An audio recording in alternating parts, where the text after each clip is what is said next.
Hello peeps, I hope you're all doing well and you're managing to keep moist. This is a little bit of a different video from me today. You see, I had arranged to meet someone in Soho Square in central London for coffee when I came across these people who were moving lime hire bicycles and scooters onto the pavement away from their designating parking bay. Later in this video, you'll see this person threatening to mash my head in. It was all completely unprovoked, and then I'll go on to explain who these people are and how Westminster City Council tried to protect them. I'm keenly interested in parking bays in the Westminster area after the council introduced charges for motorcycles back in 2008 on the grounds of providing extra security. They didn't. In fact, to this day, I've seen the council reducing the size and the number of motorcycle bays, with the remaining ones increasingly being taken over by these lime bicycles. As of May 2025, London's dockless bike sharing services include approximately 25,000 to 30,000 lime bicycles. Total dockless bikes across all operators exceed 45,000, with growth ongoing amid calls for a pan-London regulation on them. Lime seem to be the most aggressive company, exceeding their licence number, perhaps intending to saturate the market and driving out any competition. Now, after sheltering from a storm with some lovely Chinese people, I decided to sit on my bike and wait for my friend to come. At no time did I approach or speak to any of the three people who'd been moving the bikes, which makes what this woman does next extremely bizarre.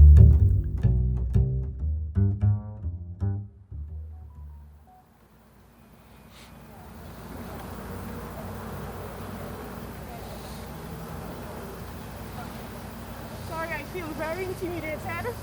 So I'm recording you for any kind of... I feel very afraid the fact that you're staring at me too much.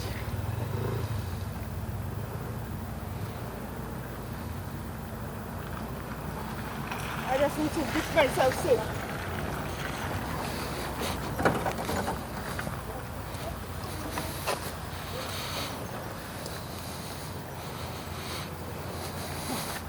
No, you want to fight. We want to fight. Are you threatening her? Are you threatening her? Are you threatening her?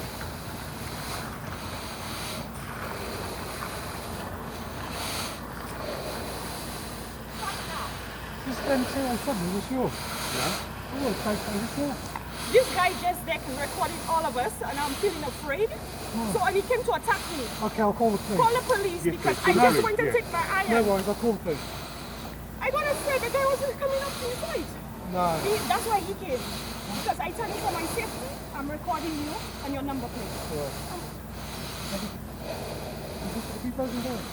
You're my battery. Boy, I'm mashing up your head there today, Gaxo. Put that away. You think that man... Put that away. Boy, I just... Put that away.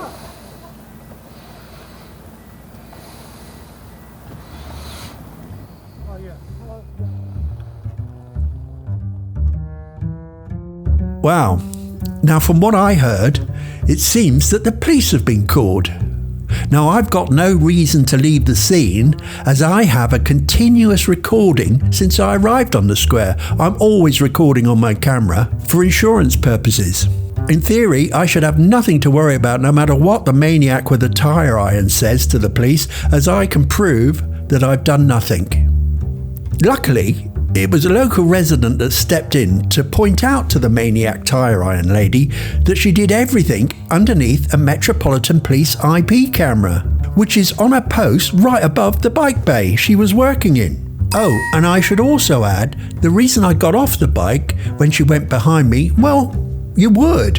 Who'd want to have a hostile person right where they couldn't see them clearly, only using the wing mirrors? So I got off to make sure she wasn't going to damage the bike or me.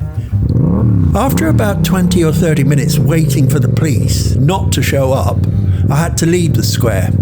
but I didn't hear anything from the police afterwards, and people in the local area know who I am, so it wasn't difficult to find me. I then had to deal with Westminster Council to find out who employed the maniac with the tire iron. I found out through the local residents that they were using the location for a production of Sky TV. So I wrote to the council's promotion, events and filming team, and at the same time a Freedom of Information request was sent to the council asking for the name of the production company responsible for hiring the maniac tire iron lady. As I suspected, the council would try and run interference for the TV company, which they did.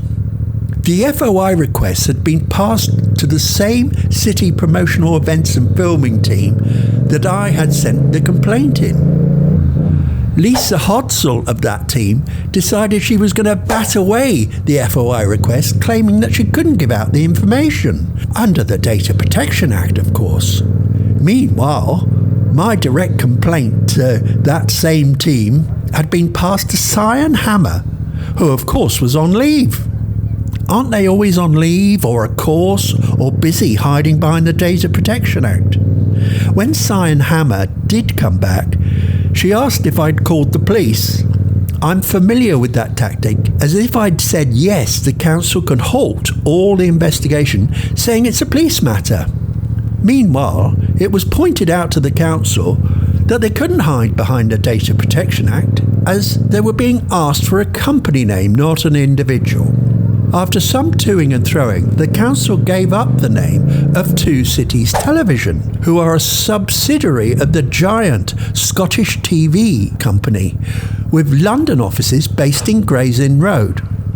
They were making a production about Amadeus for Sky TV Studios, which they described as a reimagining of the Mozart story, so rewriting history. And it was going to star a red bloke from Marvel. I did approach Two Cities Television for comment, hoping for an apology. But would you believe it, not one of the smiling, diverse team at Two Cities TV would even give me the courtesy of a reply. Can you reimagine that? All I did hear was from the council, and it was their understanding that maniac tire lever woman, not their exact words, would be relocated out of the area where there would be no direct contact with the public, and that the individual would not be used in any future locations with that production company. That's damage control 101, but it's toothless after the Soho location filming had been completed.